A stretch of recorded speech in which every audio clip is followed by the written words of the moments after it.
Okay, in this video, we're going to be taking a look at making decisions with MySQL, and a couple of ways we can do that using the if function or a structure called case when then.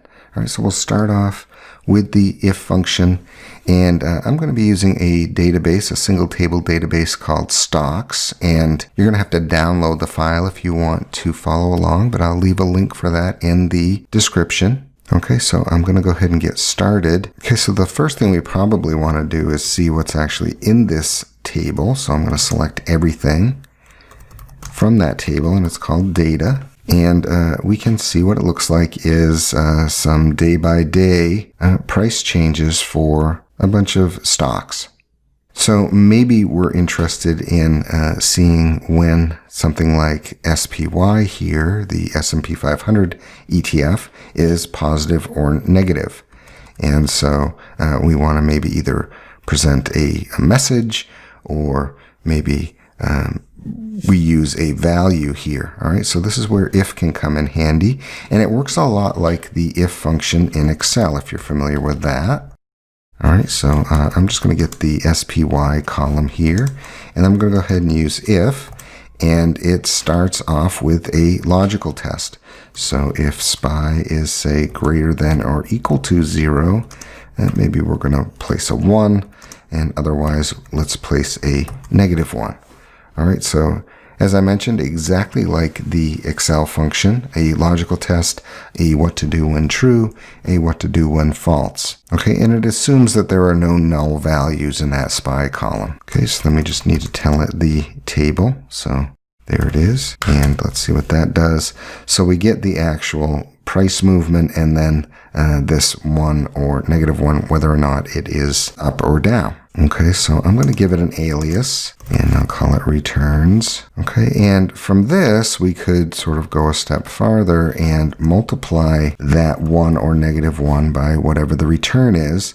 And from this, we could calculate a total return, assuming perfect information. All right, so if we're short on these days, right, we're going to earn that complete return, and then otherwise we'll be long and we'll earn that up return. All right, and so once again, this isn't something that could happen because we don't have perfect information. All right, but if we did, we could take something like this and then just sum it up. And since those are the instantaneous rates of return, we could get the total return over this entire data set, assuming perfect information. All right, and almost 300%. All right, and just so you know, it's about a year's worth of data. So let's take another look at this, and we'll split it out by up or down again. All right, we'll do it slightly differently though. So I'll start with my select, and I'll get my symbol, and I'll use if. And once again, we'll look for greater than or equal to 0. And when that happens, we'll put the text string in here up, and then otherwise we'll put the down. Okay, and then what we'll do is, we'll get it from the table data. And I'm going to add this group by clause here, and we're going to group by direction. All right, and then I will call this direction. All right, and then we're going to have to add some aggregate here, so I'm not going to add it again, but why don't we get the average when it's up and the average when it's down and sort of compare those two things. Okay, and so we can see that on average, maybe it moves a little bit more to the downside when it's down than it does when it moves to the upside, but not a lot of difference there. Okay, so that is a basic usage of if. We're going to move on now and take a look at this case when then. All right, and the case when then works more like an if then else. All right, now if you wanted to, you could start nesting ifs in here if you want, all right, but they're pretty hard to read when you do that. All right, so it's probably a little bit more preferable to use a structure that's sort of meant to do this. And so we'll start off by looking at the days of the week here. So we're going to select, and I'll just get everything, I guess, and then we'll get the weekdays. I'm using a built-in date function. All right, and then that column is called trade date. All right, and then, we'll get it from our data table. And if I look all the way over on the end here, I'm going to get a integer value for trade day. Now, from this, we can guess that 0 is Monday, right? And then, so that makes, 4 Friday.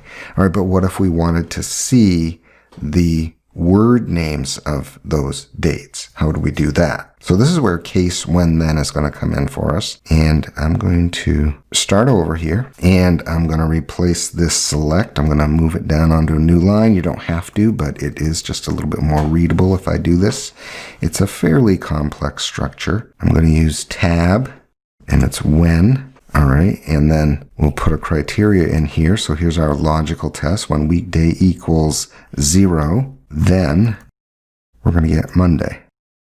Okay, I'll move this down out of the way here. And then we're just basically going to copy and paste this 4 times and replace a couple of values.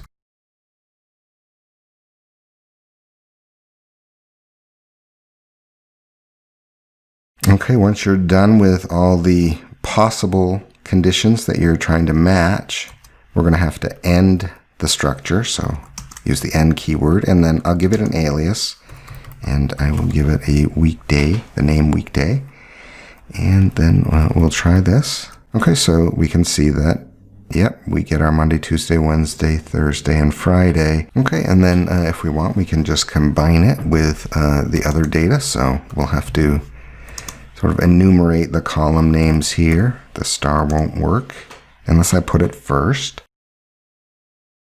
Okay, that should be good enough. All right, so there are 5 out of the 7. And then we can do things like aggregate on the returns if we want.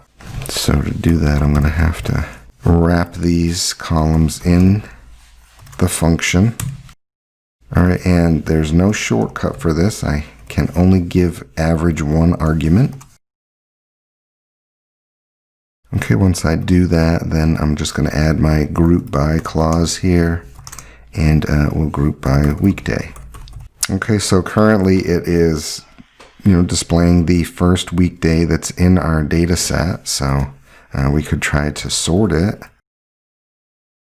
All right, but this probably isn't going to give us the result we want, right? Because now Friday comes before Monday, and then Thursday follows Monday. And so we're going to have to somehow get back to that integer value, right? That will sort these things in the correct order, all right? So this is the logic behind storing weekdays as integers, because then we can present them in the correct order, all right? So we could try this.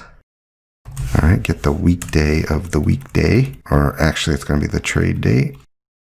Okay, and when we do that, then we get the days presented in the order that they need to be. Okay, and then the only thing that you might want to change here is how the averages are presented. There's probably way too much precision there, so if I wanted to, I could just sort of round all these averages off and just give us 4 decimals of precision. All right, I won't do it for all of them, but that's how it looks like reformatted for at least one of the columns. Okay, so hopefully that helps you get started with if and case when then.